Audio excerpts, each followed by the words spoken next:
8:09 p.m. All right, we are live. My name is Tara. Welcome to Sagas and Sass. I'm here with fellow hosts Nick and Jonathan. Our host Nami has had a bit of an emergency and probably won't be here tonight. We might have one or two other people joining us later in the stream. But for now, just wanted to say we are here because we have a lot of thoughts and feelings about Shadow and Bone.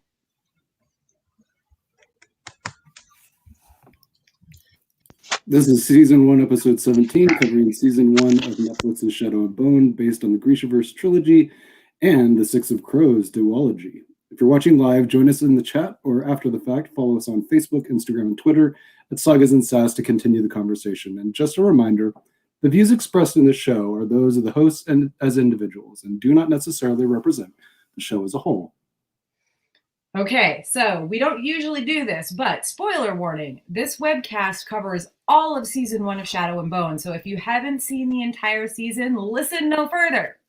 That said, we will be avoiding a book discussion at first, and we will give a very loud additional spoiler warning before we move on to any major show versus book comparisons. So if you haven't read the books, you're safe for now. Now, you know, gosh, we have a lot that we can talk about with this tonight. So, who wants to get started? We're gonna start with just kind of talking about our favorite things or moments in the show, and we all kind of came up with like 1 to 3 favorite moments, and with Nami missing, we know what hers would be, so we are probably going to cover hers as well, because I'm pretty sure a lot of them were also ours. But I don't know. I'll go first. We're gonna. I think we should probably jump back and forth and feed off of each other with these, yes. Even though, you know, we have a document that kind of lists everybody's opinions one by one, but that's no fun. So and also my number one is, I'm pretty sure, at least 2 other people's number one, which is Jesper. Oh my gosh! Oh my gosh! I just everything. Listen, I'm trying to remember which episode it was. It was maybe Crooked Kingdom, when we were covering Crooked Kingdom, where I spoke about I liked Jesper a lot, but you know, he wasn't one of my favorite characters. Wow. The show really just changed that, honestly. Because like the actor, the choice of actor was, you know, not that I ever questioned that, honestly, but like, I've never seen him act in anything before. So it's like, he looks right. Can he, and the pictures, he looks like he's in the trailers, he looks like he's got the character down, but like, there's 8 episodes of this. Can he really do it? Yes, he could, by the way. Yes. And also just the way they wrote him, he's quotable as fuck. And like, don't even like, I think like when I first watched, because I've watched it twice through now, and the first time I went through episode 3, I tweeted about Jesper X emotional support goat, aka Milo, Milo, who then became plot convenience goat later. But you know, like, I'm still here for it, and absolutely. And yeah, also there, for anybody who doesn't know, Milo has a Twitter now. It's at Milo the Goat. And like, it's already pretty hilarious. So so beautiful. Yeah, I just really Nick is, I know Nami was gonna scream about Jesper as well, but Nick, I know you have a lot of feelings, like, yeah, everything about it. Kit Young, who's the actor who plays him, is just perfection. Like, I loved the character Jesper in the books, but Kit just like brought him to life in a way that is just incredible, and is probably one of the best performances, in my opinion, of the show. Also, this isn't a spoiler, but if you haven't read the books, what happens with the Six of Crows characters in the show isn't in the books. It's sort of like a prelude to the books, and it just really fleshes out the characters some. And I particularly loved the way that it fleshed out Jesper.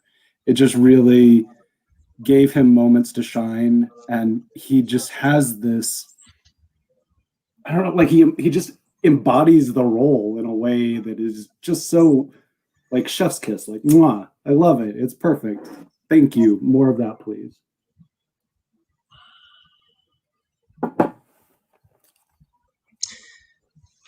So you're mute. Yeah, go ahead, Jonathan. Well, I also thought Jesper was great. But of the crows, I thought Inej was the one that I thought she did a great job, and I thought that actress was perfect for that role. So that was my favorite of the crows, as they are today, without spoilers. Yeah. We'll get into anything else later. I also love the interactions between Inej and Jesper.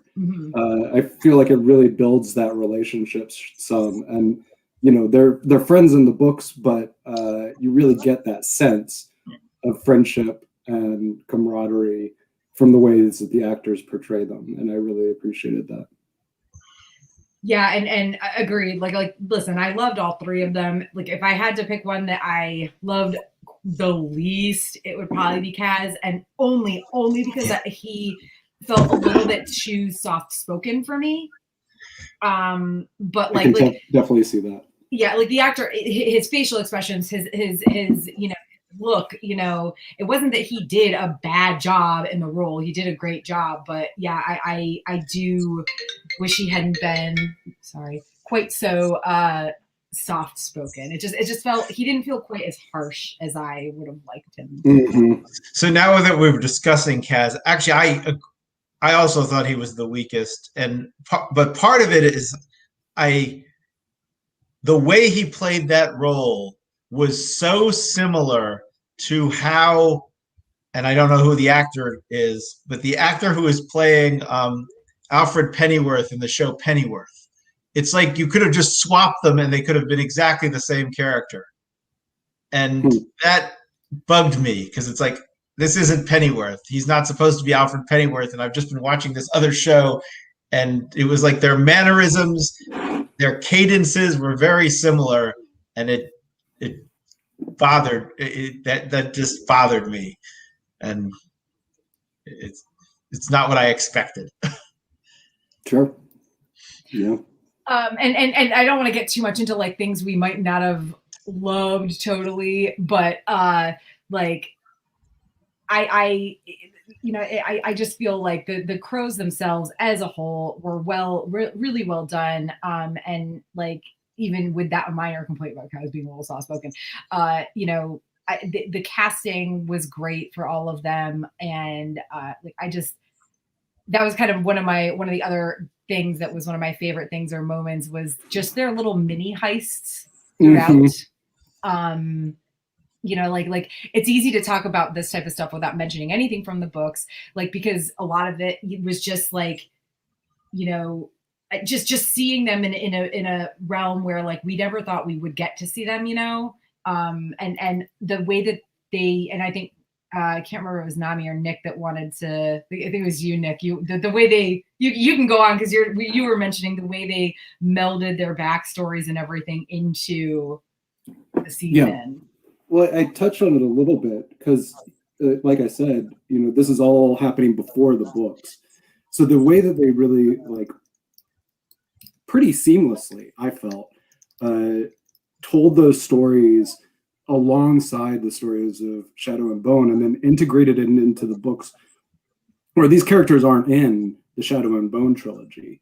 So we get these introductions to the characters in ways that feel like it makes sense to the story. And it didn't, for me at least, it wasn't jarring or anything, which is one of the things I was worried about, was like, how are they going to have these two stories that, the characters aren't even there for, meld together. And I felt like they did a fantastic job.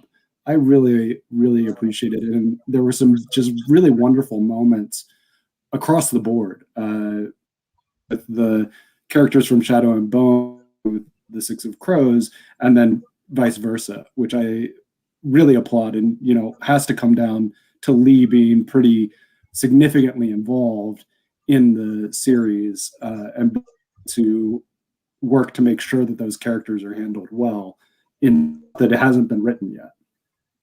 Which and this is a bit of a side note. Did everybody notice Lee hugging Alina in I believe it was when she met the king in the first the first time she showed her powers like in public, like on purpose. But one of the summoners in the blue came and hugged Alina, and it was Lee, the author of the books. And I was like, oh hey, that's the author. I'm pretty sure it was then, and not the later time when she does like the actual full show. But yeah, I was really like, oh, like that's like, I knew that she was there, you know, in the background, but it was cool that she actually got to step forward and hug. You know, so have a little moment. Yeah. So and I had to watch it twice to see that, by the way. So I was really pleased with how the whole thing was shot. I thought it just looked gorgeous throughout, with the possible exception of they didn't go to Iceland to film the snow scenes, but so we're spoiled with that. But other than those winter scenes in the woods, which I didn't think were as strong as everything else, I thought that it just looked fabulous. Well, I mean, I know that they filmed was it all of it in Hungary? Or at least most of it. And the crazy thing is, like, I kept looking because I knew that they filmed a bunch in Budapest, and like it's been like 10 years since I've been there, but I was like hoping to see places I recognize. But I think I hate to say this, I'm gonna have to go back and watch. I hate to say this, I'm gonna have to go back and watch a third time, because I feel like I know the Little Palace was like a country home that they filmed in Hungary, but I know, like, I remember seeing like pictures and hearing that they were filming on the castle hill in the middle of Budapest. So I was like waiting to see that. It might have been the scenes when Alina was running around in the narrow alleyways in was it not Novokopirsk, it was Osalta. One of those places where she was running around in alleyways. No, it had to be Osalta. It was in Old Ravka, as they call it in the show. So I really want to what I need is for somebody to put together like a list of places they filmed and which scenes were filmed there. Because like I did see someone post about the Little Palace and exactly where that is out in the country in Hungary, but like I want to know more. Thank you. But yeah, I mean, I agree that the way it was shot was really good. I know that I think we've talked about it when watching like the trailers and stuff, like and seeing the photos, you know, like the costumes, we always knew those were going to be amazing, but actually seeing them, you know, on screen for hours and hours was just fantastic. I mean, who doesn't want a kefta right now? I want one so bad. And I don't like the Darkling, but holy geez, those clothes. Like, I want to wear everything. Yeah. His outfits were choice, let's be real. Like, I mean, and just, I did see, you know, somebody asked in one of the Grishaverse, or maybe it was a shadow, one of the Facebook groups I'm in for the fandom, like somebody was like, you know, who loves the keftas? Who wants a kefta? And I was like, I just want people to know that, like, if you see anybody selling these for less than probably at minimum $400, it's not going to look anything like what it is in the show. You know, just FYI, minimum, like it's going to be like screen printed or something. Like, you know, what material would they have to use for those? I would say wool.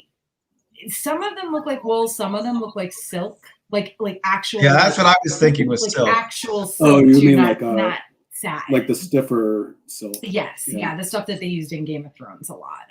You know, but it's which is an expensive fabric, but like really, it's that embroidery. Like for them, it's like they created a pattern and they had machines, you know, embroidering those on, you know, no problem, and it was still probably pricey, but like, you know, I mean, honestly, I'm waiting. I want one too. I'll pay prime price for it. You know what I mean? Seriously. Thankfully, with embroidery for a machines, really good one. Yeah, once somebody creates a pattern, it shouldn't be so bad. But like, I just want people to understand, especially because I think there's a lot of people who are new to like this fandom or to like costuming at that level, at least in the groups that I'm in, that, you know, they don't know how expensive this stuff is, because this is somebody's like sweat, blood, and tears that goes into it. I would love to hear from the costuming director for the show. Let's be real. But I also wouldn't be surprised if we see like a Hot Topic run of Keftas. Oh gosh. For sure. I've been surprised they haven't come out with other merch. Like I've seen it from Out of Print, I think, has like some t-shirts and stuff, but like that's it, just t-shirts. So I'm like, where are all the where are the Kefta-esque clothes from Hot Topic? Because they are like really cool looking no matter what, you know. Although it is summer, so wrong time of year, or well, late spring. So I don't care if it looked cool. Like I want to hold out and get a really nice one, but if it looked cool, and I would still absolutely buy one right now. Even if it wasn't the highest quality one. Just to be yep, I got my Kefta. Like seeing all of these things that we just saw glimpses of in the trailers, like the sets, the costumes, the on location shoots. It was just like seeing it on screen. It's like, you know, there's always that concern that they put the best of things in the trailers, but they actually didn't at all. Like they did a really good job cutting those trailers, because there was a lot of it that was like, oh wow, didn't know there, oh wow, you know? Yeah. Oh, there were so many moments that it just felt so good. Like it was so wonderful to see the material handled so well. Yeah. Obviously, we're big fans of it. We've been reading it some of us read at least some of the books years ago, but like we read the full run of the books for the last like almost a year now. And well, is it like 7-8 months? It's been a while. Yeah, 7-8 months. And not just reading them, but discussing them and everything, and also just constantly all the new show news and everything. Yeah. So we're invested, and so to get to see it and to be this happy with it, like that's a gift. Yeah, I mean, you know, the costumes, the locations, or the casting, you know, which we already talked about with Jesper a little bit and Inej. But to be honest, like the casting as a whole, with the exception of one person, which I'll get into that later. We'll talk about that.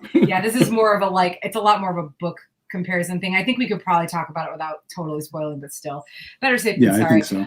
But like the casting, you know, with the exception of this one character, was so on point.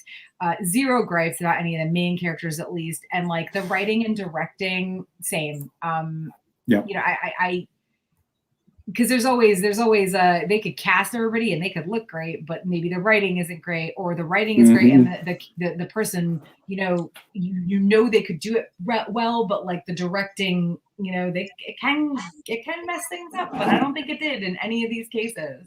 Yeah, and sometimes they can't do it well. Yeah, that's true too. But yeah, I mean, especially a lot of these are young actors and you know, fairly inexperienced, you know, like bit parts in a lot of little things and stuff like that. So I was just, not, and again, I think I hope part of this is that, yes, Lee was so involved, and also like was like this person, you know, we did hear that there was some, when she was like doing helping them with casting stuff, she would say like this person embodies the role. I mean, in the event that we did for Rule of Wolves back at the end of March, she was speaking about Nina, who's, I can't remember the actress's name, but she, you know, said like this actress embodies Nina. So it was just all Yeah. Well, now that you've mentioned Nina, that was my other favorite, one of my other favorite parts of it. I think the actress just nailed it. Yeah. Yeah, She I liked her a lot. She was the way she kind of flowed from one character to another, if that makes sense. You know what I mean? Because the whole point of Nina in the show is that she is an experienced spy, and like, you know, she's Kalish one moment, she can, as Matthias said, she can speak Theardan like a, you know, like a Native. Thank you, Cyrus. But you know, so it was really just I like I said, I have zero complaints about the main characters. What, you know, Ben Barnes did not that I really thought he wouldn't, because I mean Ben Barnes is great, but like he did such a great job with the Darkling, like bringing nuances to the screen that you know, that character needed, because as my fiance said, you know, like a few episodes in, he was like, is this a bad guy? Like, but wait, they got a romance thing going on, don't they? And he's like, you know, he like could, like, I think we all could feel that the guy wearing all black was probably gonna be the bad guy, like, even if you've never read the books. But at the same time, like, there was, I don't know, like it was all done so well. And even when it comes out that he is, you know, you actually see some of his backstory and everything, and it's like there's a lot more. You get to feel that empathy for this character, even though, like, you know, he's bad, and it's like, you know, he's a bad guy, but like there's more humanity to him, you know, and obviously some of that is the writing and like things that they showed in the show as a whole, like with his story that we wouldn't have seen otherwise, you know. But you know, the acting and the directing and everything was just like on point with him for sure. I just it's so hard because like I have little gripes, but they're all such little tiny ones. I mean, so other than one of the things that Nami mentioned was that she loved seeing Mikhail and Dubrov and their relationship with Mal, which is another thing we'll touch on some more later, I think. But yeah, I agree. Like seeing, you know, just having those like bro moments, like hunting deer in the woods was great. Like it was a nice little escape. Like it was part of the story, obviously, but it was still a nice little escape from like, I don't know, like Alina being bullied at the little palace. Absolutely. Or like the constant rush of, you know, Kaz trying to figure out how the fuck they were going to get across the fold, which, oh God, like the conductor, that was like a really cool, I was like, what is going on here? But like, you know, like I think like in the show, because Nick, I think it was you said you really loved their portrayal of the fold. It was a lot more dangerous in the show than like what we were led to believe, you know, previously. So like I the fact that there actually is a dude that like carts people across the fold is like in a train. You know, it's very cool. Yeah, I really loved that, and I loved the way that they handled the fold. I wasn't sure how that was going to happen, but it was really done fantastically, both visually and the I think from a oh my gosh, they look so good. Like when the first one appears behind, I forget which character it is, the one who lights the lamp. It was just like such a great moment. And the person who I wanted to kill instantly, who lit the lamp? Yes, exactly. I know, right? Oh my gosh. Like you had one job. Do whatever you do, don't light a lamp. First thing, light the lamp. And you know, so gosh, it's so hard to like talk about the show without mentioning anything about the books at all.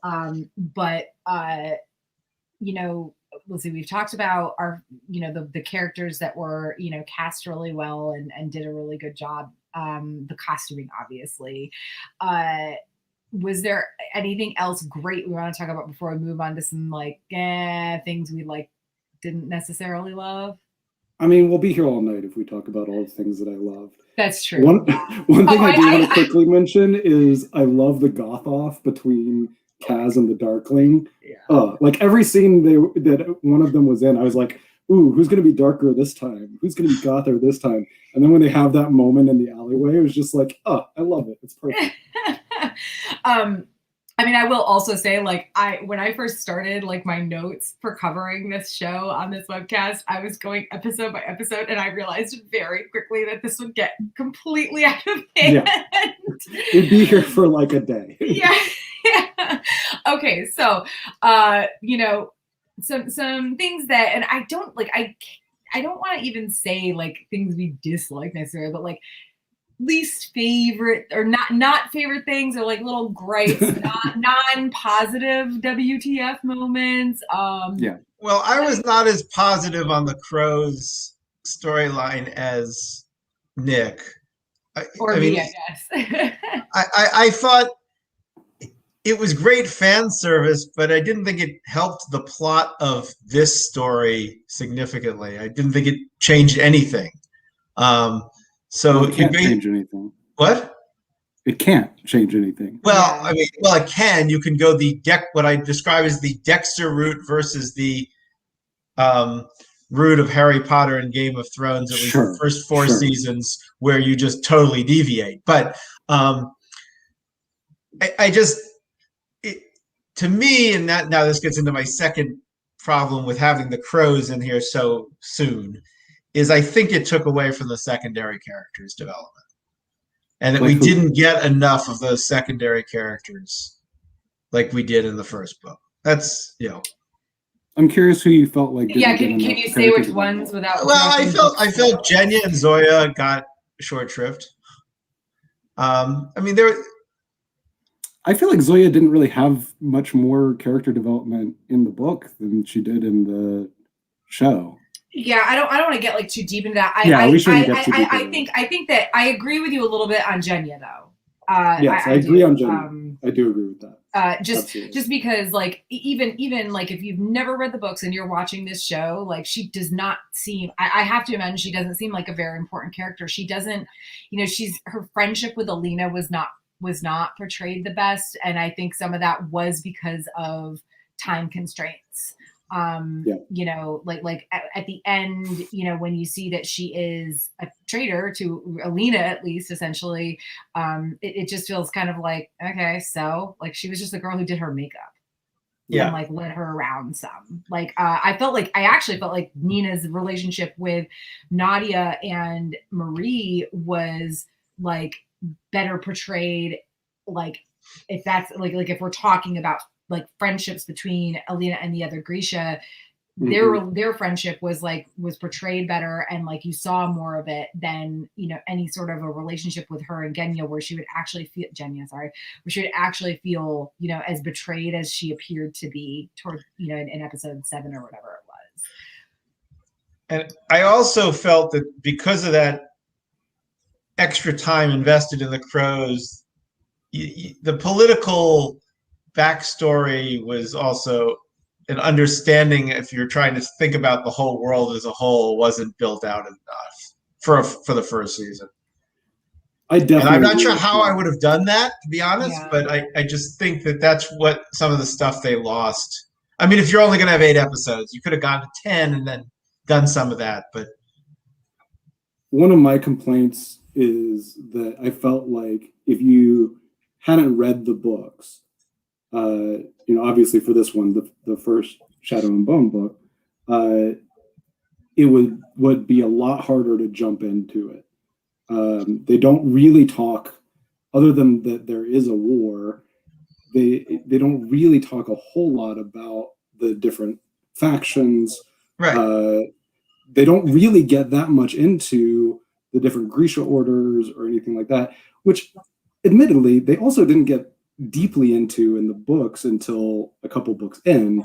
where you start to really learn about that. But they didn't even really explain the different orders or anything. You just mostly get introduced to them by them doing different stuff. And so I feel like for a new viewer who isn't as familiar with the universe, they get a little lost in what all's happening and the cuts between the different areas. I don't know. That was my feeling. And I watched it with my girlfriend, and she those were some of the things that she was expressing. And so every once in a while I would stop and be like, okay, we're in Ketterdam. Here's the important stuff to know about Ketterdam. Yeah, I and some of that is like, especially with like the orders, I get this, some of that was probably a show don't tell, but yeah, there was so little of Alina's training portrayed. Like there was the little scene with Botkin, there's the scenes with Bagra, of course, but there's nothing else at all. And and I think that's kind of, that would have been a good addition. And of course, I know that there's time constraints and everything.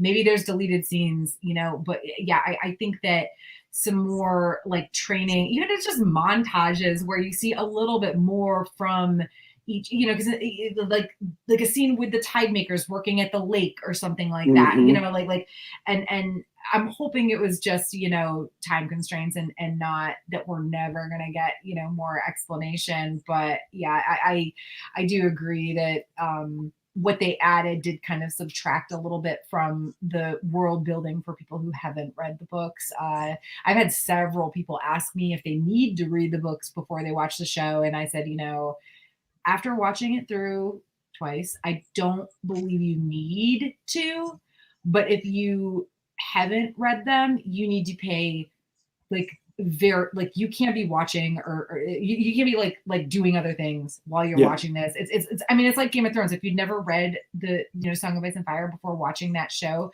you'd be so lost if you didn't either. I think you'd be lost if you didn't have somebody like a friend to explain it to you without spoiling things. And this isn't quite that bad because it's not quite as many locations and people, but like God, when I say not quite as many, even the first season of Game of Thrones probably had like 3 times as many like major characters as did. But but yeah, I agree. And for me, like I know I think Nick, you didn't quite agree with this. I felt like the Nina and Matthias stuff seemed like kind of out of place, like it was season 2 material that they shoved into season 1 for the sake of that last scene on the ship where Nina sees the crows and like kind of like you can see that there's going to be something that happens there because she hears them say they need a heartrender. She's a heartrender, and she asks them about if Alina is dead and everything, but like to me it just felt like if it just, even having read the books, it felt just, I don't know, like it like shoved in there and like, why am I interested? Why do I care about these characters and then of course at the very end, there's that moment with Nina and where she like overhears them and whatever, but it's like, before that, even the little things they do to try to bring it in where, the Darkling is like, sorry, General. Where's my spy? Yeah. It just is like out of the blue. Like, where's my spy? You all of a sudden care about this disappeared spy. Like, you've been pretty damn focused on Alina for a while. Like, now you suddenly are bringing this up. Like, go send Fedor, like one of the other kind of, not main characters, but absolutely like very high on the list secondary characters to go search her out. I didn't hate it. Like I loved the interactions and everything. I love that story. I love that journey for them, shall we say? I love that journey for you. I love that journey. It's a Schitt's Creek reference. I love that journey for Nina and Matthias, and I love that we got to see it. But I just felt like it didn't quite fit in with the main story arcs in this season, which were the Ketterdam crows going to Ravka to get Alina, try to steal Alina out from under the Darkling's, gaze, and obviously Alina's story with, at the Little Palace and everything. I'm not sure. I'm still trying to figure out what the goal was to have Alina in Ketterdam, and what that would have done for them, and why they would be that interested. I think it was very vaguely like referenced that it was going to like if the fold was destroyed, if there was a sun summoner, if there was a sun summoner, the Ravkan army, the second army, yeah, no, that part of would that be stronger, and also it would disrupt trade if the fold was destroyed, because I think Ketterdam was kind of like the higher ups in Ketterdam, particularly possibly Dreesen, with which, my God, his mustache. his mustache, it was something else. It was a character all on its own, let's be real. It was. But like I think the main thing was, like Dreesen was saying, like they all wanted West Ravka to separate from Old or East Ravka because it would help them with like their trade routes or something. It was super. It wasn't very specifically like. It wasn't the best, like way for them to kind of describe it. It was very quickly put. It was another thing that was, I think, just a martyr to time constraints. Yeah, and I do think that it was, like, if you look back at it, or at least when I was looking back at it, it was very clear that Dreesen was working for the faction in West Ravka that wants to secede, and the general over there who wants to secede, because that's how he got Alexei. Yeah. Because we first see Alexei come out of the fold, and he is in front of that general, and then I missed that. There has to be. I only watched it once. I missed that. Yeah, no, yeah, and totally I understand.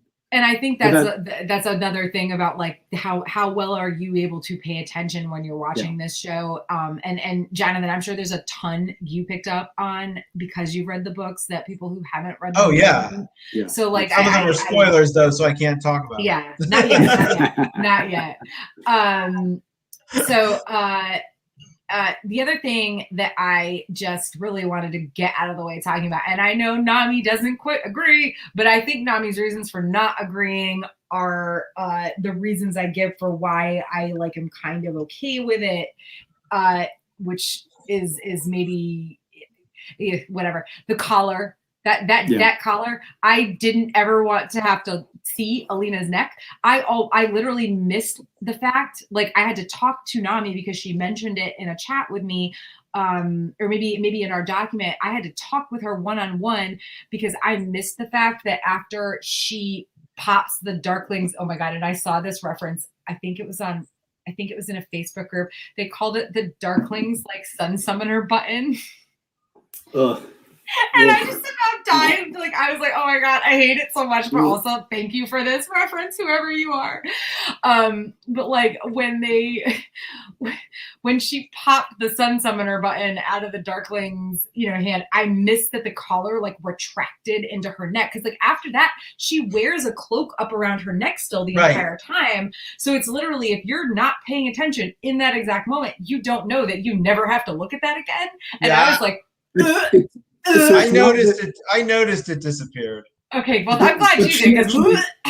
She actually pushes it in. Like, it's not that when the thing pops off his hand. No. Yeah, it retracts. Right. She makes the concerted effort of, okay, now I'm integrating it with myself. Yes, yeah, and no. I know that. I just mean like, thank God, it was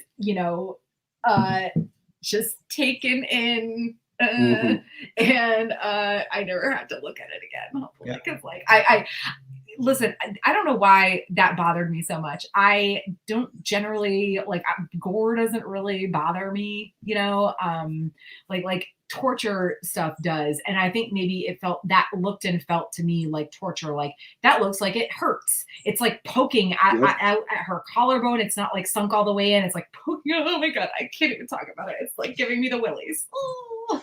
Now I missed it. I think Nami mentioned about Zoya's amplifier. I missed it. Did you notice Zoya's amplifier? That was a reference to something that happens much later in the books. Well, no. She was talking about it. It's shown in the trailer. Zoya goes like this, and you see that her amplifier is because like throughout the season of Shadow and Bone, they're talking about like how the amplifiers work and how they have to be, you know, embedded into the body essentially. And in the trailer, and I can't remember what scene it was in the show. I think it was with Mal. She goes like this, and you can see her cuff amplifier is like in her skin. It's like you can see it on her wrist, but it's like embedded also as she turns her wrist.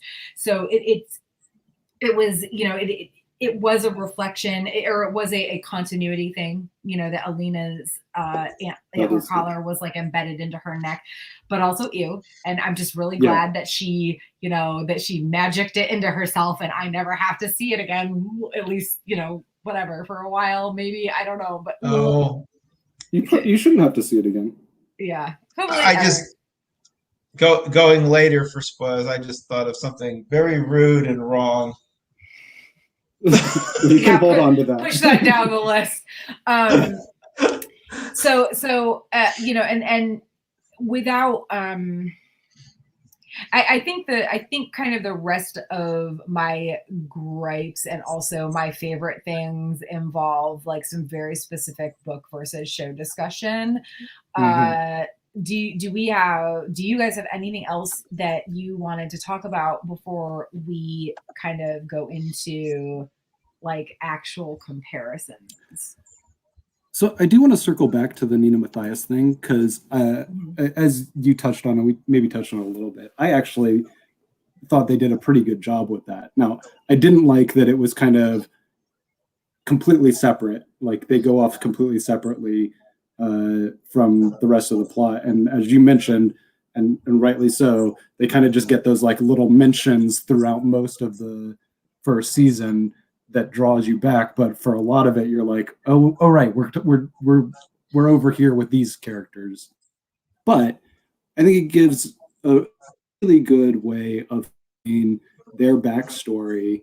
That, again, I don't want to touch on the books too much, but what happens in the first season is alluded to, and you get a little bit of in like flashbacks in the Six of Crows books, but to actually get to see it and to see them starting to build a relationship, I thought was really good. Now, the other thing is, I do think that it needed to happen in the first season, because clearly they're setting up the second season that the Crows are gonna have to do a pretty big on job / heist, because they love their heists.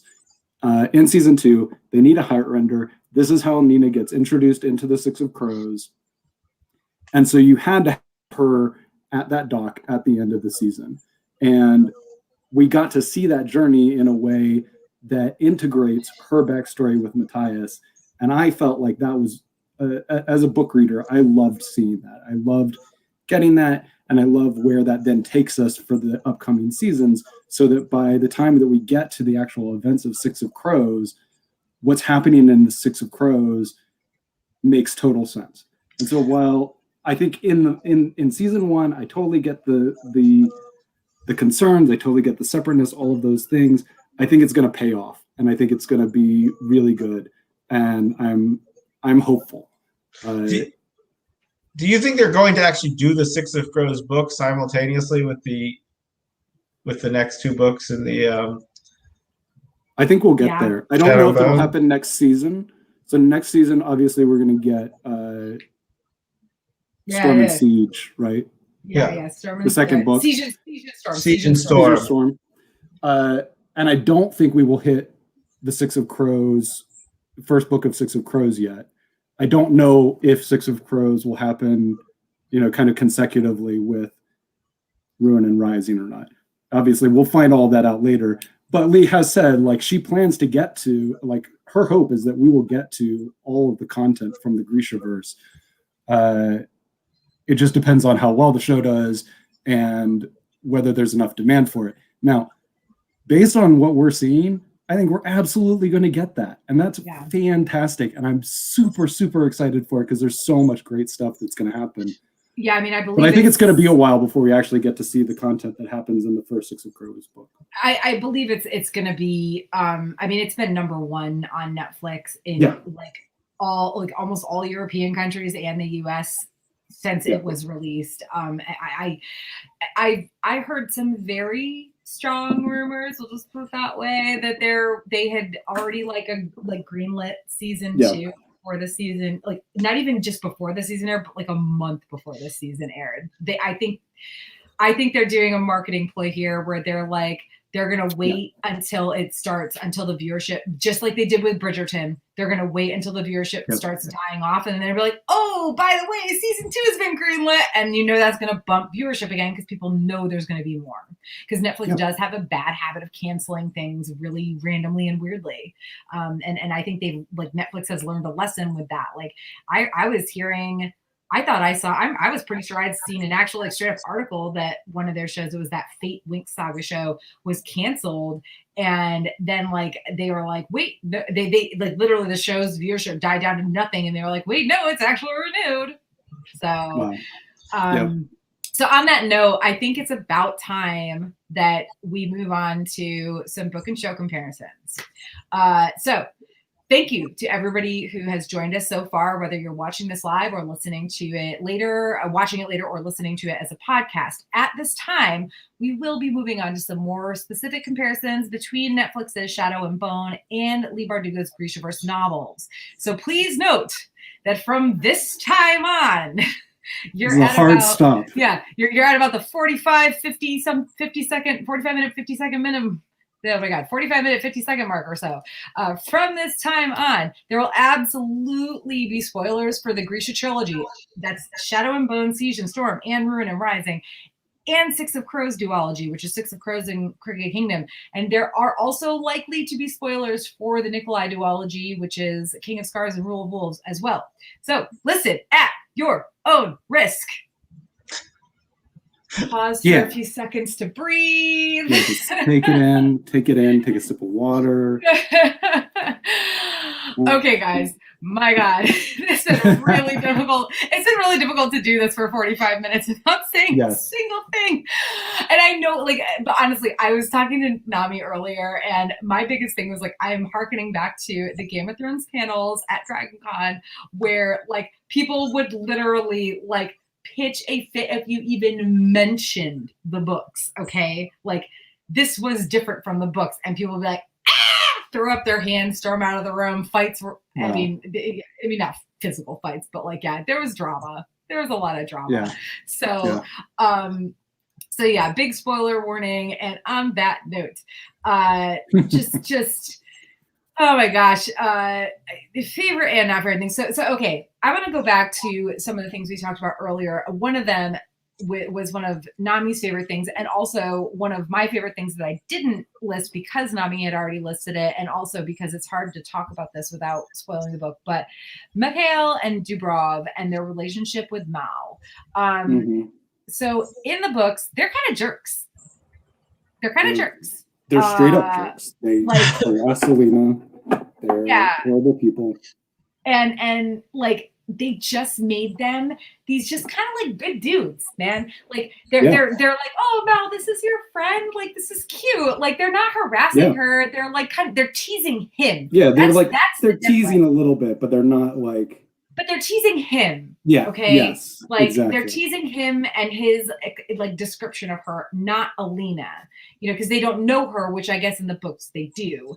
But it's still, that shouldn't matter. And so they're just a lot nicer in the show. And actually seeing them say no way, Mel, we're not letting you go off and do this by yourself. We're going with you, and then just how I don't know, their camaraderie, their banter. I was not expecting to give a shit, honestly, about that storyline or those characters. And when they died, I was sad. That was probably one of the most sad moments of the show. Because I was no, they killed him. I knew they probably had to, but no. Why? I don't know, Jonathan. Did you notice the differences in their storyline and their characters and everything? Not really. But the one thing I missed completely in the books or they changed for the show is Alina part Shu in the books. No. Oh no. Okay, I didn't think so. And that's a big change. That was something that was one of the things that I had to kind of give a little bit of explanation to my fiance Dean about, like, because he was saying like he was thinking it was like straight up racism, and I was like, I mean, what it is that they are literally like they've kind of been off and on at war with these people forever. It's so the reason they're hating on the shoe is because they've they've been on and off at war. Like, this is their enemy, period. This is their enemy, and like Yep. It just doesn't help that the shoe also look different, so they're easy to, you know, pick on, Identify, or whatever. Yeah, exactly. So, but yeah, no. She absolutely wasn't part shoe in the books, and that was mentioned in like some articles and stuff as well, that it was something that they'd changed, and you know, that was not something I ever honestly gave any cares about. Like, and I think they honestly did a really, really good job weaving it into the storyline. Out of curiosity, do we know if that was a chicken and egg thing? They really liked the actress and she's part Asian, so they made her shoe, or is it they decided to cast a part Asian actress on purpose? I'm not sure. I have a feeling, because I think when they put out the casting call for Alina, it was very like anybody can apply, essentially. It doesn't matter, you know, what you look like, really. So I'm not 100% sure. They might have made some changes and written things around, you know, the fact that she's half Asian, correct? Yeah. So yeah, I'm not 100% sure on that, but I do think that was because they liked her that much. And I mean, you know, to be honest, there were very few like major changes they had to make, and the way they integrated it into her storyline otherwise was really good. And I also think it's going to make some really good vibes for when Tolia and Tamar come along later. Yeah, I'm hoping they cast Olivia Munn. I'm blanking on who that is, honestly. Olivia Munn? She's probably too old now, but yeah, that might be why. Like, well, and also you got to remember, like, Tolia and Tamar, they're supposed to be like they're like, I don't know, they're both powerful people. So like I for sure they've aged everybody up, you know, which I like. That's actually another thing I like, the aging up, because it makes it. Well, actually, weirdly enough, I found out this past weekend that Shadow and Bone is with the High Fantasy track at Dragon Con, which that's cool. Somebody was like, but isn't it YA? And I was like, let's be real. The original trilogy is very YA. The later books, like Six of Crows, like the Six of Crows duology, not so much. King Nikolai duology, not at all. And like the show is very obviously not just with the aging up of the characters, but just with just everything. None of this is YA. Like this whole thing, it wasn't about, you know, Alina's relationship with Mal. Like, Alina had her own agency, right? Like I loved this. I loved that. Like, because at first, like, I was like, why is she burning these maps? Like, what a dumbass. Like, now granted, I'm still mad about that because she got her whole, like, you know, unit killed. Yeah, exactly. Like, I'm still mad about it. And I still think it was like over the top, but I like that it was part of giving her more agency. The fact that she was the one that kissed the Darkling first. You know, she made the moves on him the first time. Like, it you know, it made me appreciate, because in the book she's kind of a wet napkin, let's be real. Like, oh yeah, like absolutely. I don't like Alina in the books at all. She's that kind of classic female protagonist that is writable, you know, like you in the sense that like you can write yourself onto her very easily. I would say she's too much like Bella from Twilight and not enough like Katniss from the Hunger Games, maybe. Yeah, and Bella's like the quintessential. She is the literal wet napkin of. It's funny you mentioned that. My wife, who has not read the book, watch it with me, and she goes, "This is just like the Vampire Diaries, only with fantasy." I mean, I've never seen the Vampire Diaries or read it, to be honest, so I wouldn't know. Well, as far as the brooding love triangles and well, but that's the thing, like, and this is another thing that I really, really love this change from the books. Not only did they give Alina more agency, but Dean, throughout, my fiance, again, hasn't read the books either, throughout the entire thing was like, oh, so Mal is in love with her, and she's, she just thinks of him as a friend. And I was like, and then later on, he or the other way around in the books. Oh, it's very much the other exactly. Way. Like Alina is literally this virginal girl who is pining after her BFF from childhood, and Mal is like this playboy who doesn't pay any attention to her until she goes to until she has powers, goes to the little palace, like has a glow up. I think as Nami said, it was Nami or Nick. I can't remember which one of you. Your end names confuse me. Yeah, I mean, but one of you basically are the same person, obviously. Yeah, obviously. But like, so like in the books, Mal pays no attention to her until she like gets her powers, goes to the little palace and has a glow up, and then he's like, oh shit, Alina, I forgot about how much I loved her. I kind of forgot, like the Game of Thrones series, I kind of forgot about how much I loved Alina. But like in the show, Alina is like there's love there on both their parts, but I think it seems very much more fraternal on Alina's part than it, and whereas Mal seems and I honestly think that's why he describes her to Mikhail and Dubrov as his little friend, because he doesn't want to admit these things that he feels, but he like so very clearly feels them because he spends the whole show like doing these things for her. And I know he does those things. And he rejected Zoya.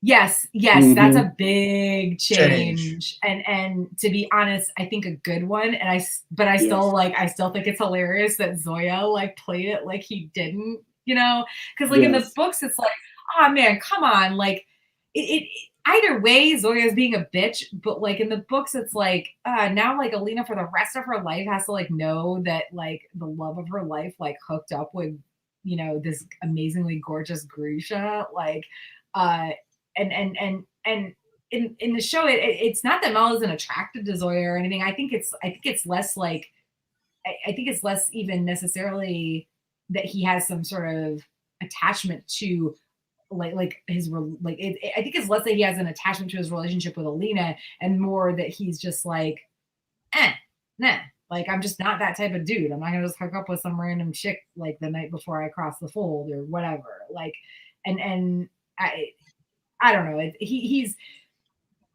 his portrayal in this show made me like him in ways I never did in the books. And it was honestly the same with Alina. They did a really not just like the casting was great, but like everything else too. They did a really great job kind of flipping their story on its head. And they don't even ever kiss, right? I didn't miss something, right? They didn't ever kiss. Zoya and Mal? No. Mal and Alina. No, Mal and Alina didn't kiss.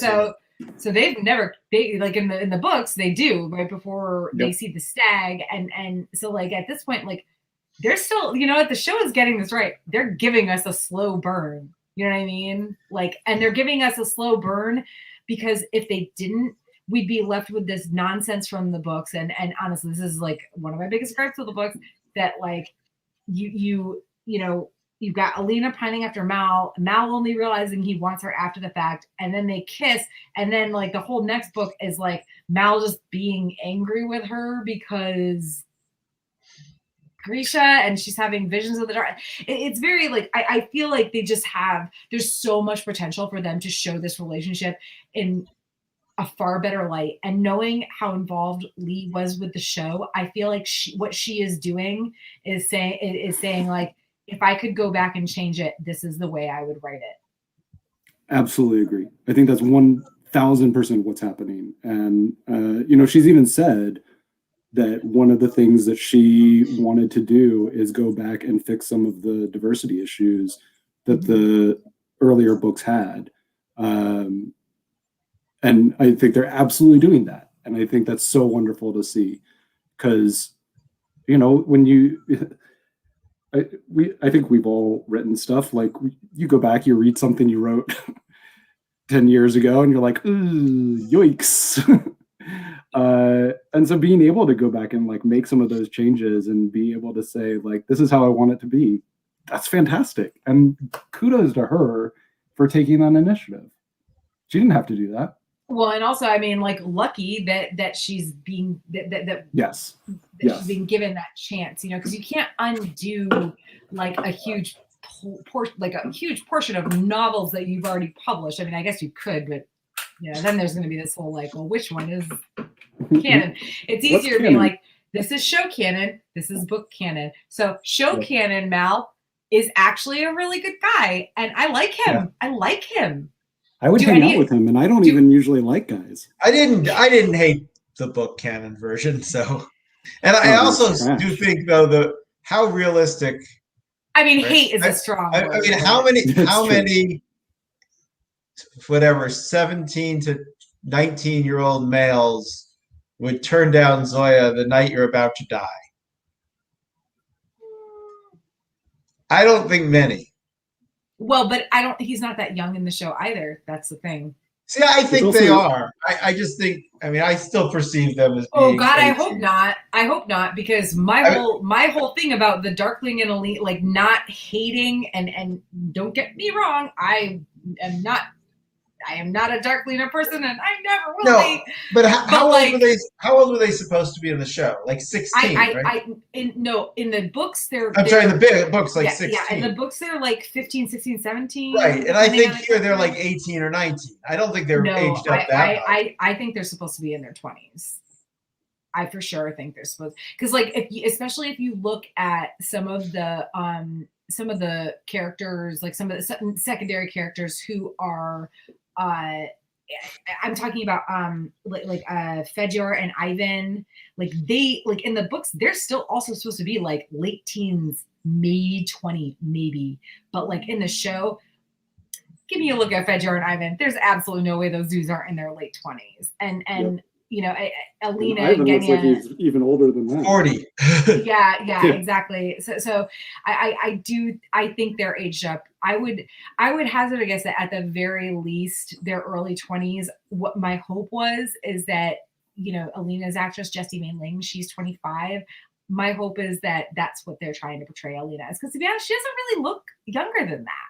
You know, like not that she looks older or anything, but she looks like she's in her like mid-20s, and I like that, because like, you know, yes, the Darkling is ageless and he's like 100-something, a couple hundred years old or whatever, but like it's way easier to see this like kind of Ben Barnes like 39-year-old dude making out with this like 25-year-old girl than it is like knowing that this is like this like this just young girl looking hundreds of years old person making out with like a 17 or 16-year-old. So well, I just assumed in the books that the Darkling looked like he was about 28 years old.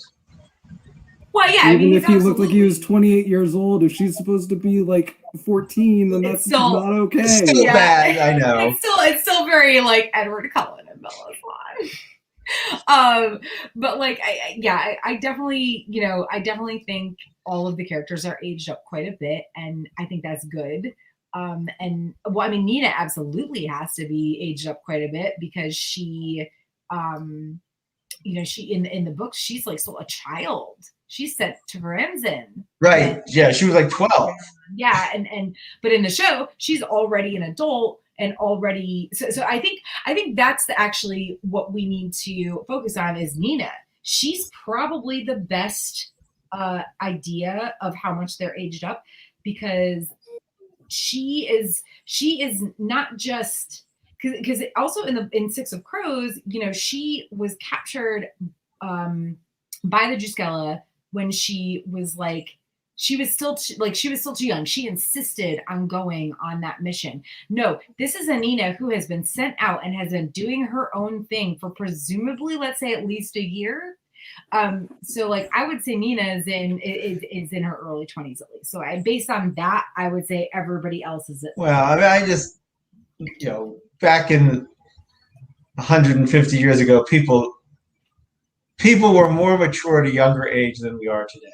Oh, for sure. But again, I'm actually basing this on, book canon stuff. Like, Right. Nina insisted on going out when she was 17. At this point, this isn't how that worked. Nina was out to be a spy, and she's been doing it for a while. So I know that, but I'm also seeing, George Bush, the first, the elder. Oh God. Joined the Navy in World War II and lied about his age and was 17. So, and that was in the 40s. So 100 years ago, in the early. But it's hard to. I mean, for the Grisha especially. I'm pretty sure they can tell. But regardless, the characters are definitely aged up. I mean, let's say at least 5 years, so early 20s, and that makes a lot of the. It makes a lot of the Darkling and Alina thing like a little more tolerable, a little bit easier to swallow. I'm not saying it's still a thing I love, but a little bit easier to swallow. And I mean, speaking of the Darkling, his portrayal in the show, like not just that it's okay as Ben Barnes and he's not, but like also they change. He's gonna spare Mal. He's gonna spare Mal. Right. In the books, he was like, "Yeah, fuck off, you're gonna kill him, whatever." And also we get that little bit of his backstory, which I don't know, like so we don't ever really see that deep into the Darkling's backstory in the books, which I guess we could have talked a little bit about earlier. But like, what did you guys think about? Because that was a good portion of episode 7. I liked it, but I actually thought once you've committed to doing that, I think that should have had a longer scene, and be a little bit more detailed so that you felt a lot more sympathy for him going forward. That's how I would have shot it, so that he would be a much more complex character than just, especially since you have at least 2 more seasons or actually more than that. Yeah. If you follow worth of seasons of him being involved, that you don't want him to be the automatic heel. You sort of like more complex characters, or at least I like more complex characters. So I sort of wish they had gone there a little bit deeper once they made that determination to go into his backstory. Maybe if you had started that earlier on in the season, but by the point we get that, the season's almost over, and they devote a huge chunk of an episode just to that. Like, I absolutely think that if you're going to introduce it at that point, you can't give it any more space than you've already given it, because you don't have the room for it. Well, and they couldn't really introduce it much before that because we didn't know. Because you didn't know that he was the Black Heretic. Right. But I don't even worry about the timing of it. I mean, you didn't at that point. He hadn't done anything truly evil. He was still, he had done a few things for his own selfish interest, but it wasn't so clearly that he had created the fold. You were still getting Bagra's point of view that he could be evil, but you didn't know why she was doing what she was doing. Oh, which random aside, but like the portrait thing, like what was the point of that? Like, somebody who'd never read the book, could have been who was sitting with me was like, what was the point of this? What does this actually prove? And he's right, like absolutely nothing. Like that could have been a portrait painted 5 years ago that just sat in the Bagra's damp, hot ass basement for 2 years and didn't look right. Listen, I could get a portrait of my dog that was in a fancy outfit and it could look like it was old. So I don't understand why we have this portrait here.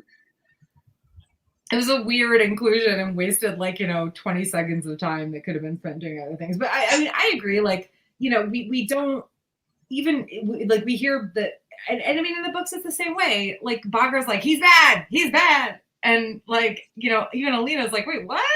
And I think that, obviously there's Bagra saying he showed you the lonely boy and blah, blah, blah. And Alina is clearly swayed by this, in both the books and the show.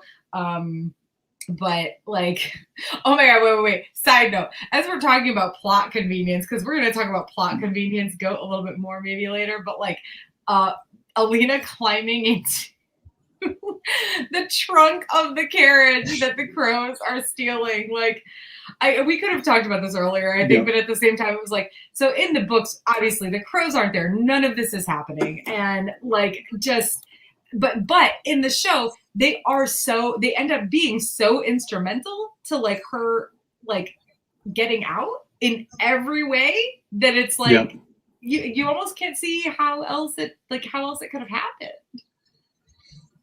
Like, I just, I don't know. Like it was very plot convenience, but like also like it made for some great moments, like with Jesper just like, oh my god, wait, are you kidding? No. Oh. Well, that part actually was so out of character for Kaz because he's always so in control, and he didn't know what was going on. I thought that was sort of a fun juxtaposition. Yes, yeah, and he of course he wasn't there in the moment, so you know he had no idea. Right, and then Jesper wasn't really telling him; he was just like leading him on. Just trust me, just trust me, just trust me. Without.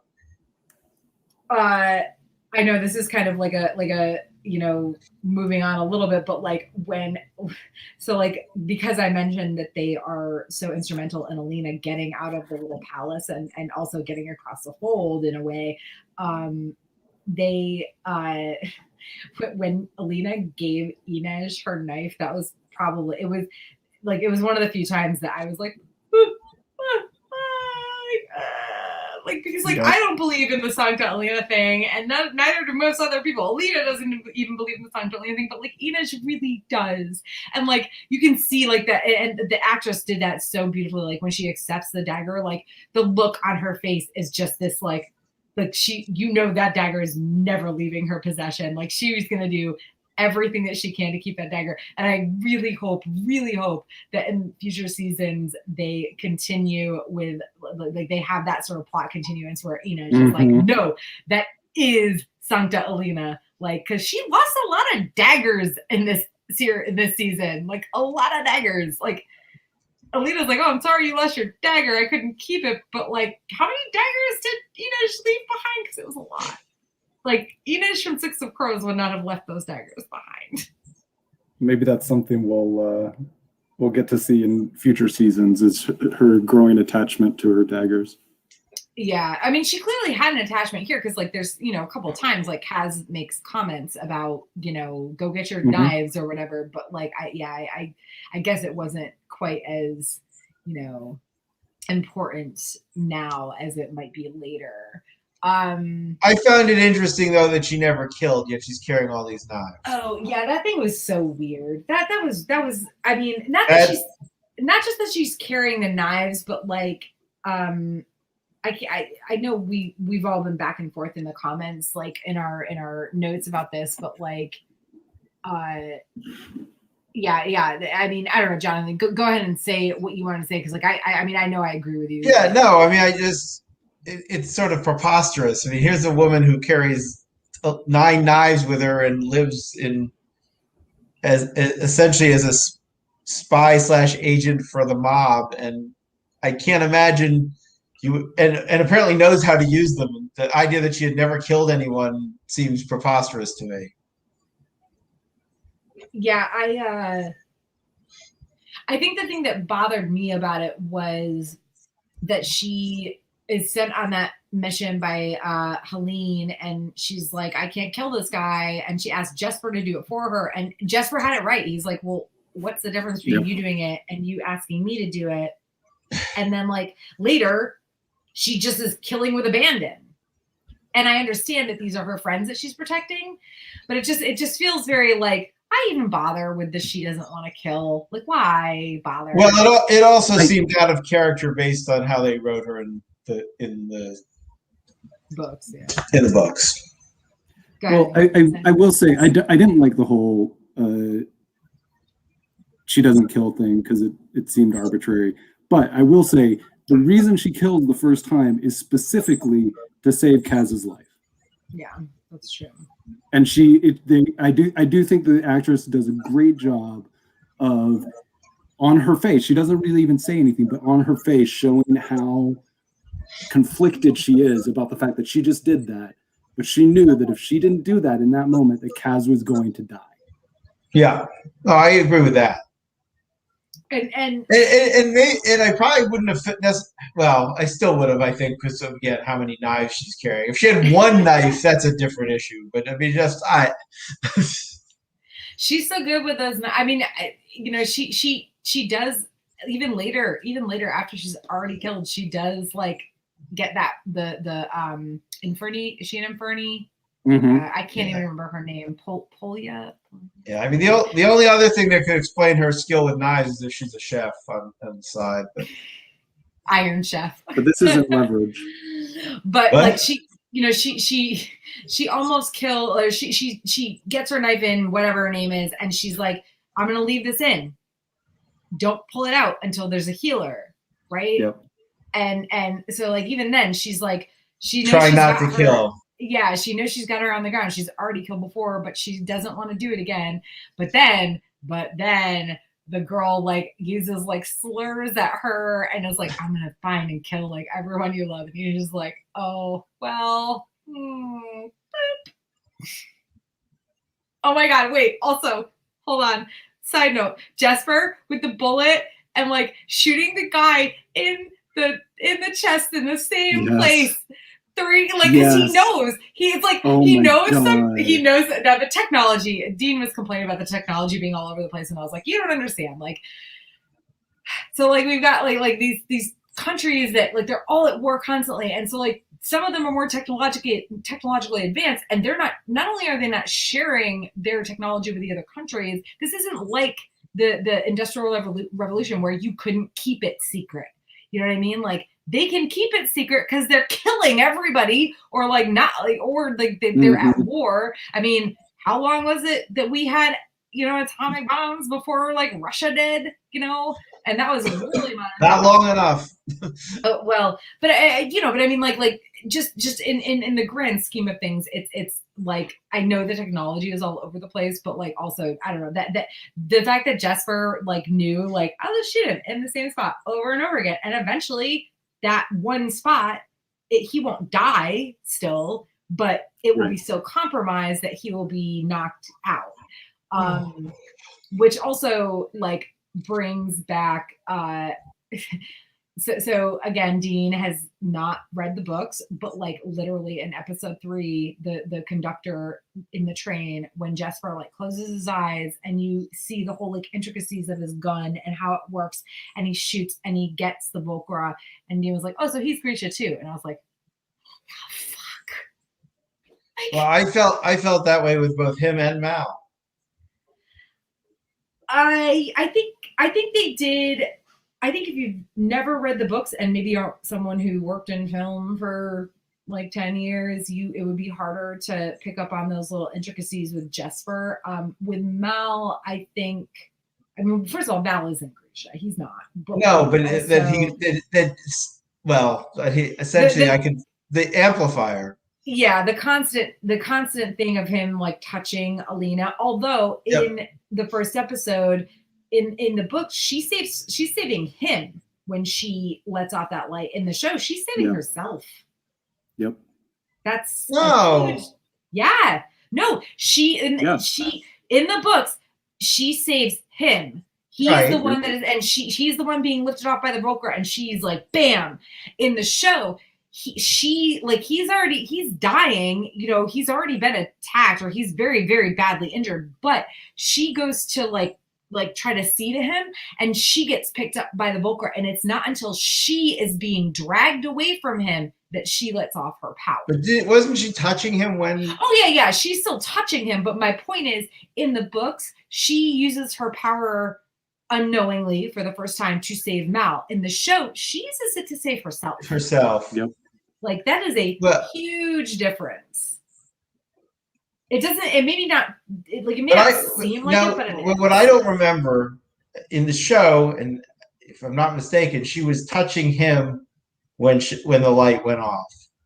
They're still holding hands. Yeah, in the books, I don't remember if that was true or not.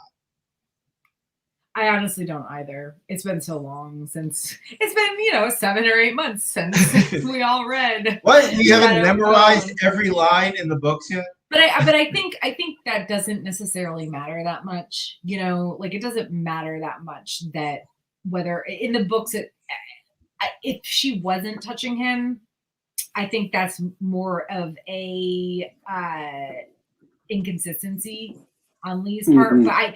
But that's the thing, like I don't even think it would be an inconsistency because she uses her power without Mal all the time. So like after that, when she learns he has it, but never at that level though. She's always touching another amplifier. that's true. Well, until She's touching the Darkling, and then she has the stag later. After she has training with Bagra, she can do things on basically the same level. After she like lets go of Mal, or Yeah, whatever. Same after she way lets as go of in the Mal. show. Same thing But, as in the show. I She don't doesn't know, have the amplifier yet.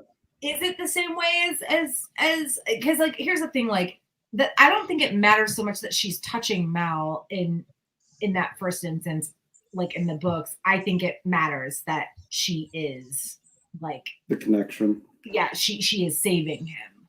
And I think like in that instance, that's what matters. And whether or not she's touching him doesn't so much. But regardless of whether or not she was in the show, yes, she was touching him. But the difference is she's the one being lifted away by the Volcra. She is not saving him. She is saving herself. Her power actually doesn't show itself until she herself is in danger. Whereas in the books, it shows itself when Mal only is in danger. And I think that's an agency thing the show gave us. That I don't disagree with. I love that journey for her.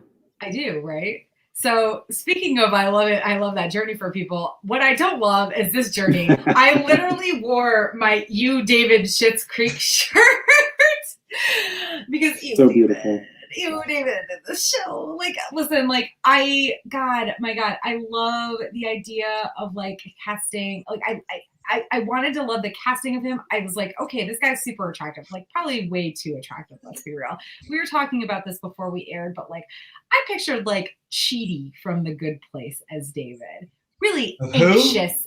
Have you watched The Good Place? Yeah. Chidi, the guy that I know the character. Yeah. Like that actor, like that's who I kind of pictured as David. Like I don't like the casting itself. I don't think is necessarily the issue because like I don't think David is supposed to be unattractive in the novels. He's definitely described as like nerdy or geeky, but let's be real. My entire adult life, I have dated nothing but a bunch of nerdy, geeky dudes, and they've all been super attractive. So, like, I sort of pictured him as Leonard Hofstadter. But like, whoever you picture him as, like, what matters is the way he's written and the way he's directed, and I just everything about David was a failure. Like this is my biggest complaint with the show. Like completely agree. I can't wrap my head around it. I was trying to fit it into the show discussion, but I knew that I would not be able to complain about David without going into talking about how he is in the book. Right. And so specifically, like like I said, I don't think they necessarily got the look wrong. Like I'm not saying he can't be attractive at all. What I'm saying, or again, person of color, again, I would Chidi from The Good Place. That probably would have been, if you'd asked me a year ago, that would have been my dream cast for David. I can't remember the actor's name. I'm sorry. I'm just thinking of like the character that he portrayed and how good he was at it. But like they could have made how attractive the actor actually is seem a little bit less off-putting if they'd written and directed him differently. Maybe like when he speaks, sometimes it seems like he has David's tone right, and the lines are written okay, I guess, but Nick, you said, yeah, I'm gonna let you take this because I'm just like ugh about it. Specifically, my gripe is in the books, David is clearly coded as autistic, or on the spectrum anyway. Yes, on the spectrum for sure. And it's handled very well and very respectfully, and in some cases, particularly later on in the series, very beautifully. Oh God, I loved it. Yeah.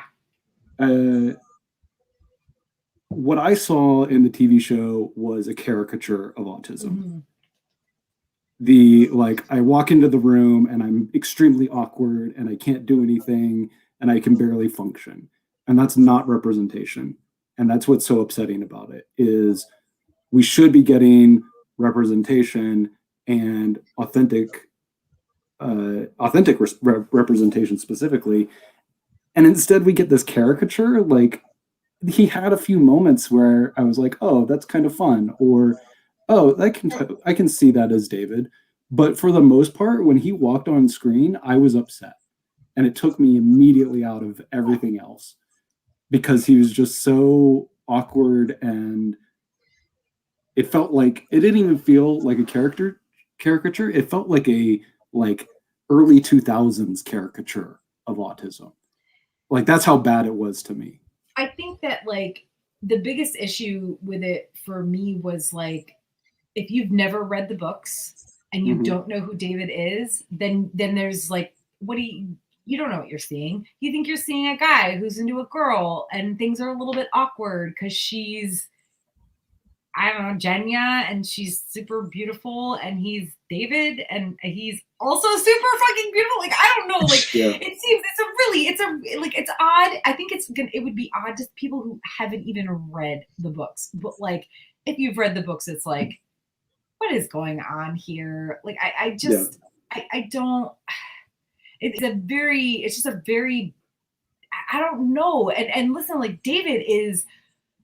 In Shadow and Bone, he's not great. Let's be real. Like, not because but the thing is, like, the reason, like, he does the things he does without thinking, because he's like, you know, all he cares about is you know, being what is he, a durist, right? He's a durist.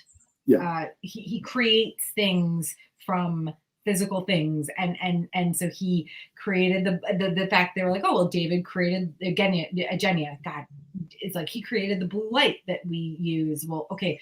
The other weird thing about that is like, okay, so what the fuck happened on the fold before that? Were you literally never able to cross? But okay, whatever, fine, because he's like not old, you know. But let's like. Well, he might be old though. Don't the Grisha live a long time if they use their power? They do, yeah, sure. but at the same time, he might be 50 or 60 years old, or even older. I hope not, but like, yeah. I mean, there's no evidence that he isn't, though. Yeah, but yeah, and I feel like so he created that blue light, and I don't know, they like, he just and then he like listen, like in the books, like he admits later that like he didn't really understand what he was just doing his job, and like his job is creating things, and he's so happy to, oh my gosh, like I'm giving this person extra power. I doubt he ever knew exactly what the Darkling was. I don't think he ever knew what the Darkling was actually planning on doing with the collar, and it's just very like, I don't know. This is such a like, I don't know. It's just a bad portrayal of a character who deserves more. So this is something I don't remember from the books versus a show. Did Darkling have an amplifier or piece of the stag put in him in the books? Not the stag. No. Right. So in this, you know, this is again your point of messing with David's character. In the books, it's a legitimate belief that wouldn't have happened. In the show, there's no chance because he's standing here putting the controller into the Darkling. He's putting the Sun Summoner button into the Darkling so that she can control him. So there's no excuse for that. No, behavior. I don't think Book David. When he placed that collar on Alina, he he thought he was doing something good. Right. And in the show, not at all.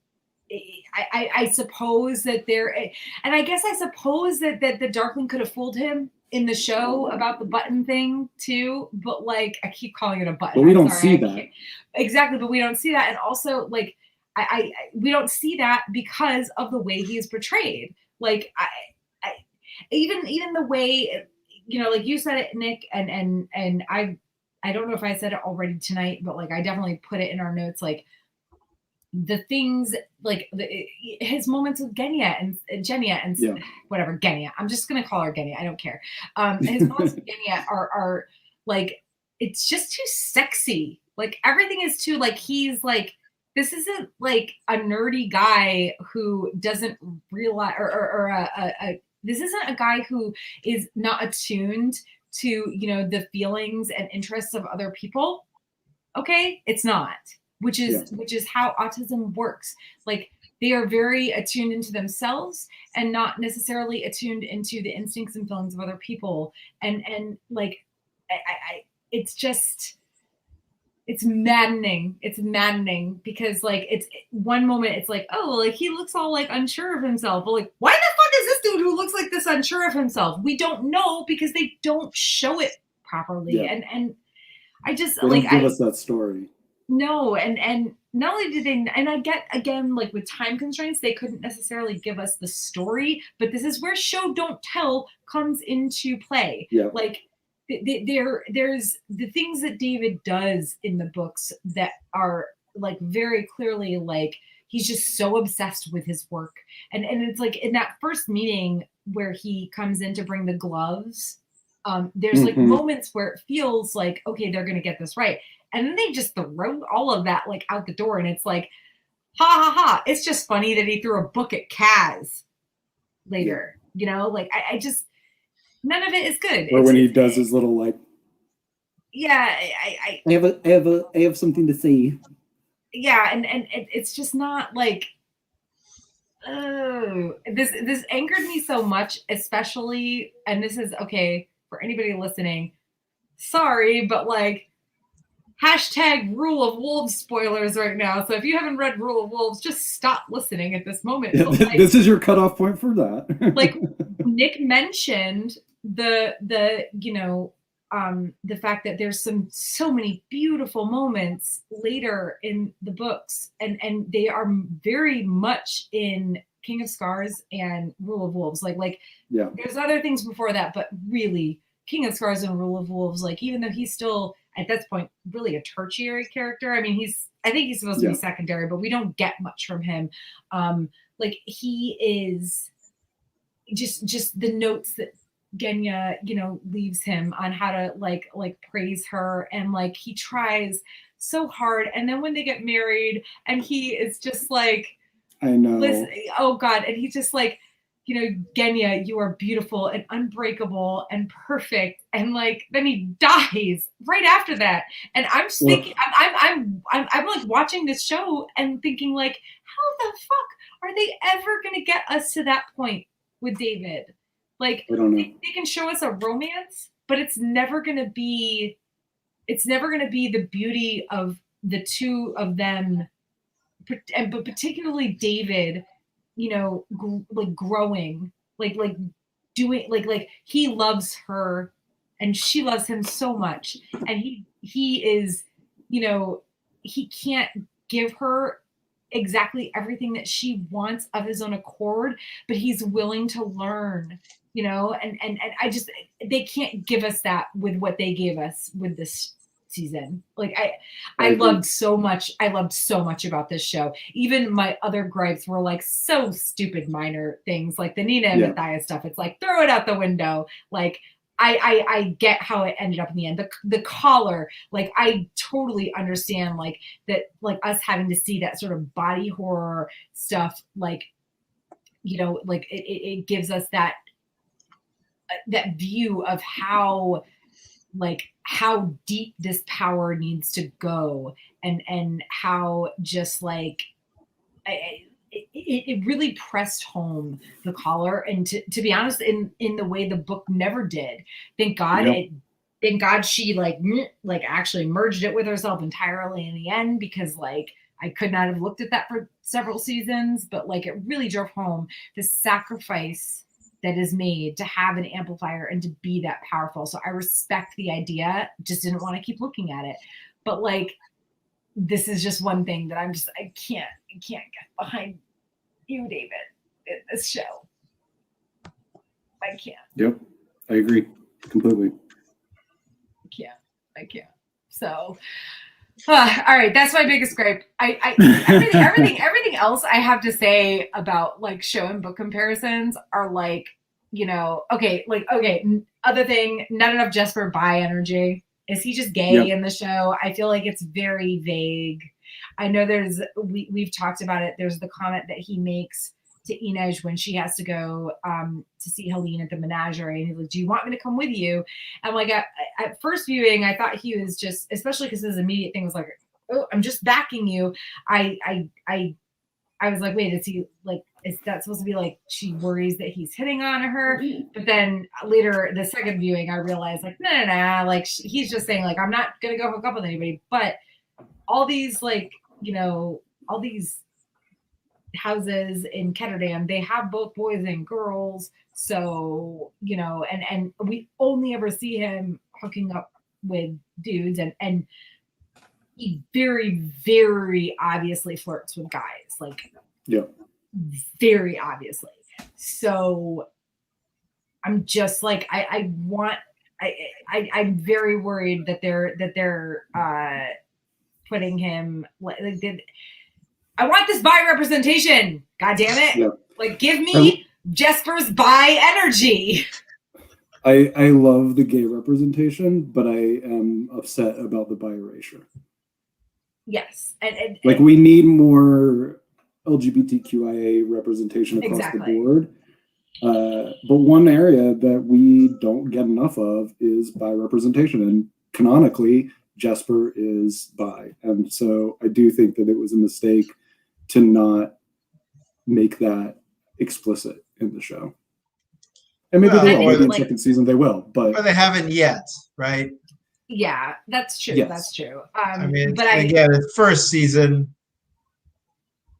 I mean, he flirted with the goat, for God's sake, you know, but like, I also don't think he's into bestiality. So, oh, Milo. I'm ready for him to have a spinoff. Seriously. The goat? The goat, yeah. I'm just going to go buy a pet goat and put a bullet around its neck. Yes, absolutely. I also wanted a pet goat for a long time inside.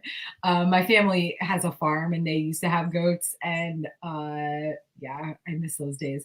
But yeah, there's a park up the street that has goats, and they have some baby goats, and I love to just like visit them and be like, "You're so cute." So cute, and Milo is so cute. And later, his Jesper's, and I mentioned this earlier, and this was honestly something we could have talked about when we were talking about show only stuff, but the fact that Jesper's bullet in Milo's necklace was the thing that Mal used to get the handcuffs off of himself. I was like, oh, plot convenience goes, but also Yes. I love it. Yes. I still wasn't sure how that actually worked. Or because it's like it's I mean, I think it was like because it's a shitty like powder bullet. So I don't know. Somehow Mel had enough power to like, I don't know. It doesn't really make a lot of sense, but like I just love that emotional support goat also was plot convenience goat, and like I love that Milo got his second appearance, and then at the end Jesper was like, I miss Milo, and I was like, I do too, Jesper. We all miss Milo.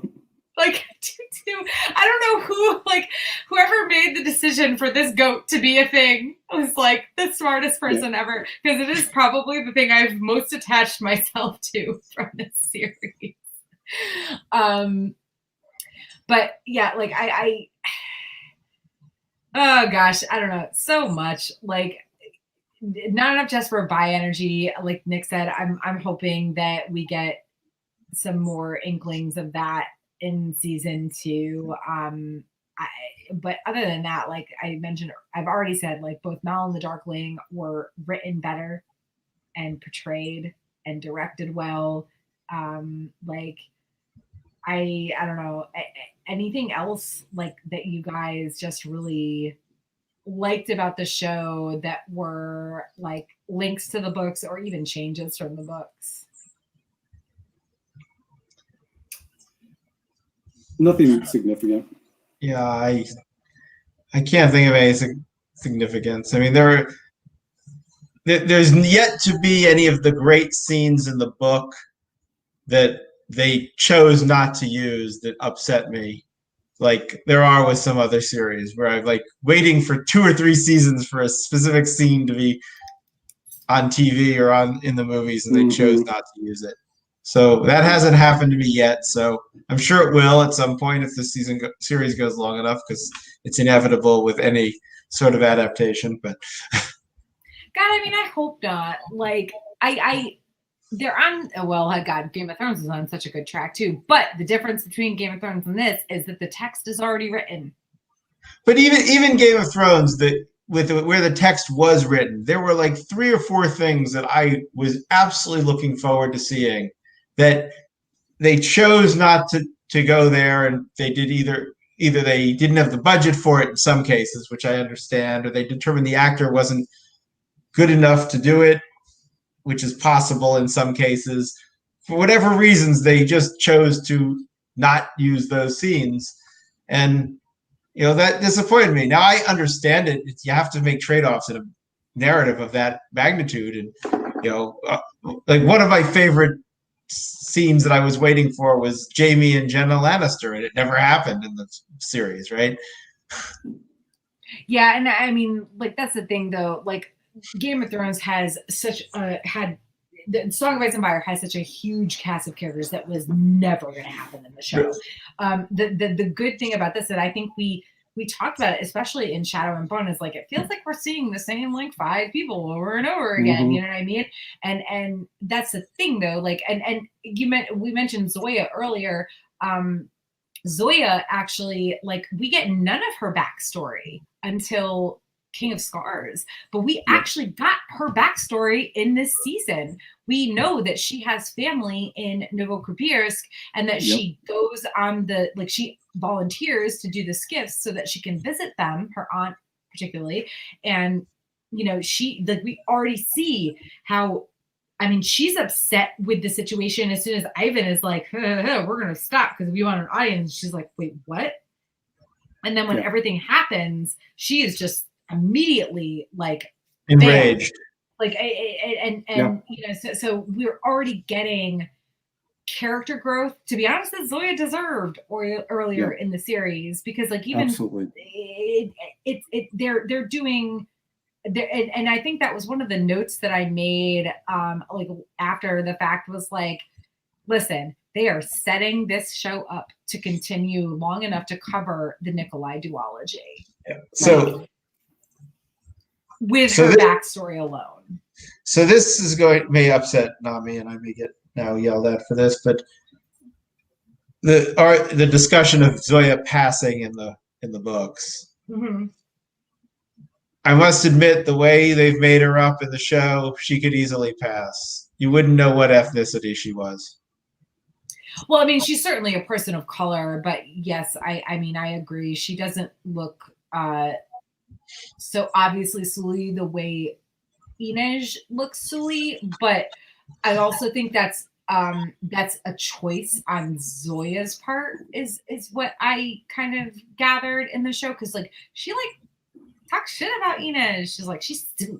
You know what I mean? No, it was the other. No, I interpret that totally differently. Oh no, that was definitely No, I thought it was actually a point of pride that she said that. I interpreted that the woman said, "Oh, these Zemini sure have talent," and Zoya's like, "No, she's Suli." Like, maybe I'm misreading like the way she said the line. Honestly. Yeah, I thought that was indicating that she was, wanted to point out, no, it's not the Zemini who you should be praising, it's the Suli in this case you should be praising. That's how I interpret it. I mean, I hope so. Honestly, I hope that's the route they're going, because but also like, I mean, the thing about her being passing in the books, that wasn't Zoya's Zoya's opinion or thoughts. That was her mother, so that's kind of a different, and also I think that at this point in the story, that's not something that it certainly doesn't matter for Zoya's story yet. It for sure will. And but I think the biggest thing is the actress that they chose to portray Zoya is very much, a person of color. And there's no way that you would look at this person and say that you would, well, and I think I can't remember which character it was, but somebody says something to Zoya at some point, and she's like, yeah, I have family in Ravka. I think it's Ivan. I think it's when they're crossing the fold, and Ivan is like, wait, you have family in Novosibirsk? And she's like, yeah, I'm Ravkin. So it's clearly everybody already knows that Zoya, she's not she's like Alina is Ravkin. They know that she is not white Ravkin. Right. Regardless, it's a hard thing. It's a hard thing to talk about because dude, I'm not a person of color, so I can't talk about representation or anything. But I feel like, and I'm hoping that in the show they kind of gloss over any of this nonsense where Zoya's mother was like, you can pass, because I just but that won't matter, I think, until much later. What matters now is that, Zoya obviously isn't a white person, but also there's so many of the Grisha that aren't. Nadia isn't in the books. I don't remember Nadia ever being described enough where I was assuming she was a person of color. I didn't necessarily assume she wasn't, but I didn't that wasn't my immediate thought.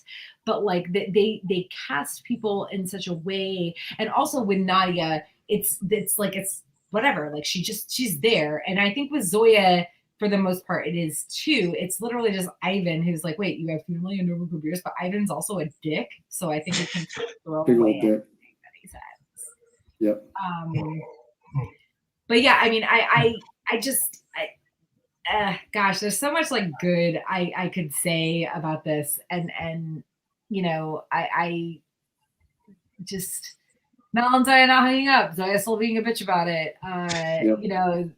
Zoya and the Darkling, they made their relationship explicit, which makes it so much clearer why Zoya is bitchy to Alina. Because in the books, it's you don't really hear about anything between Zoya and the Darkling until later. Except position, right? Zoya was the Darkling's fair-haired girl, even though she's not fair-haired, and then she was replaced by the younger, better model, right? That. Yes, there are implications, but it's explicitly done in the show.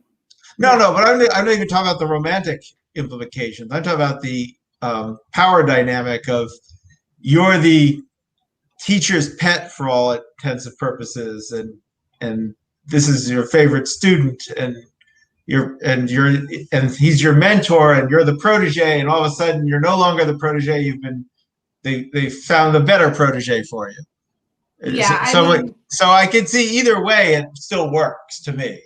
Yeah, no, I don't disagree. Sure. I think that it was good on the show's part too, because it also, again, it's more Zoya character development earlier on, because we don't find out that Zoya had more than just a student-teacher relationship with the Darkling until I don't know if it was King of Scars or Rule of Wolves. I think it was King of Scars, but we don't find that out till so much later, and I think seeing that earlier on, I don't love the whole well, you stole my man sort of thing, but that's also, again, that's never all it was either. It was absolutely also the attention and the everything.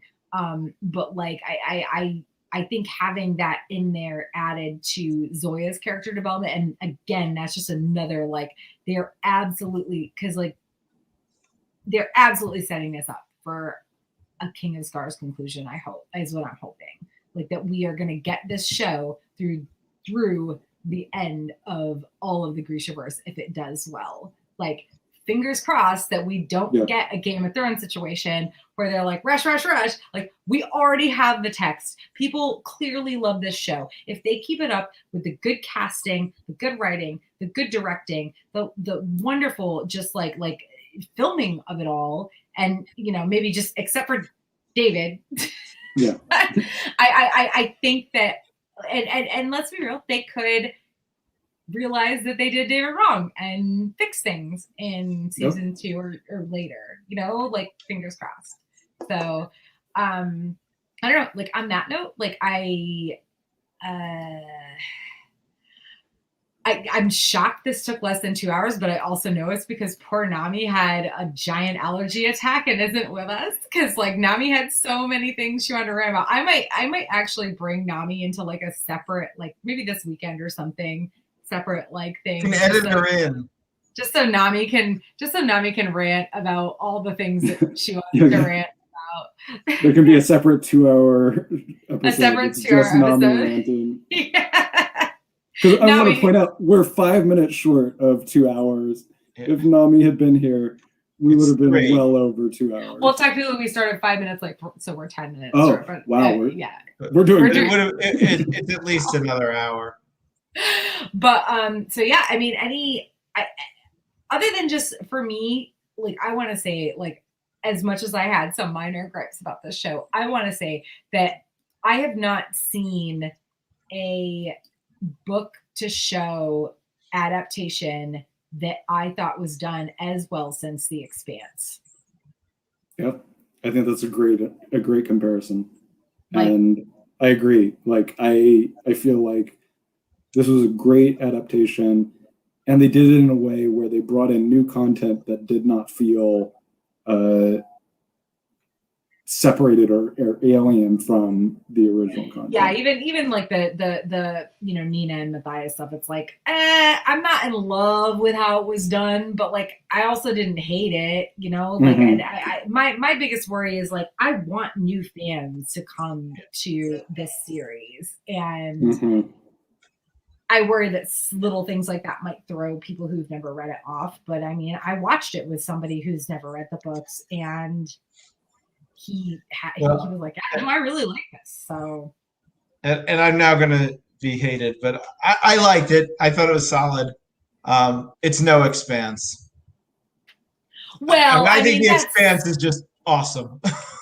That's also like I'm comparing it to that in terms of like the book series of The Expanse turned into a TV show was a really great adaptation, and I think this is on that level of, yes, this is that good. Like it is as good of an adaptation, but I also think like comparing it, you can't compare it to The Expanse because that's a totally different, like that's a straight up sci-fi show. Yeah. So I'm not comparing it to The Expanse saying like, I don't want to say one is better or one is worse. What I'm saying is like, this is a really good adaptation. And I think that we have every reason to hope that they will continue being this good. And again, it's like, yes, they could mess it up. We saw Game of Thrones do that, even with books that were already published. But I think that the difference is that for the first season and most of the second season and most of the third season of Game of Thrones, they really followed the books. And where they didn't is where it was like, oh, what the fuck are they doing? And with this, it was like, there were times they absolutely changed things from the books, but they did it all really well. Yep. So that's what the difference is. Like when Game of Thrones changed things from the books, even in the beginning, it was like, what the? Like Jamie killing his brother or killing his cousin with like a rock to the head. Yeah, his cousin with a rock to the head. Like, okay, all right, fine. Yeah, but like, there's the changes that they made here were for the betterment of the story as a whole, or the furthering of the story as a whole for future show seasons and whatnot. And I really think that that what they did here, it's like it can and can't be compared to Game of Thrones. And that's why I wanted to compare it to The Expanse, because it was the same way with The Expanse. They made a lot of changes, but what they did, it was like, we changed this book to fit into a show format. And I really think that's what they did here. And I think they did it really well. I agree. And I can't wait for season 2. Oh my God, you know it's going to be 8 You years got a before while. that.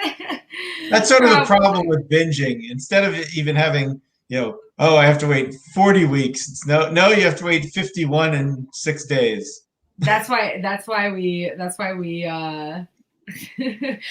just watch it 6 times. It's fine. All right. Yeah. Well, on that note, thank you guys. You've watched again. it 6 times, Sarah? No, I've watched it twice, but I will probably watch it again. So, on that note, once again, I'm Tara, along with Nick and Jonathan. We're sorry Nami couldn't make it, but maybe we'll do like an extra episode with Nami just so that she can share her opinions. Thank you again for joining us for Sagas and Sass, and we will see you in 2 weeks when we will start covering a different series. We'll be covering the Temeraire series by Naomi Novik. It is a very, very different series from what we've been doing so far, but still a female author. So, and also dragons, so there's that. Love dragons. All right. Have a good night, y'all. Bye. Bye. Bye.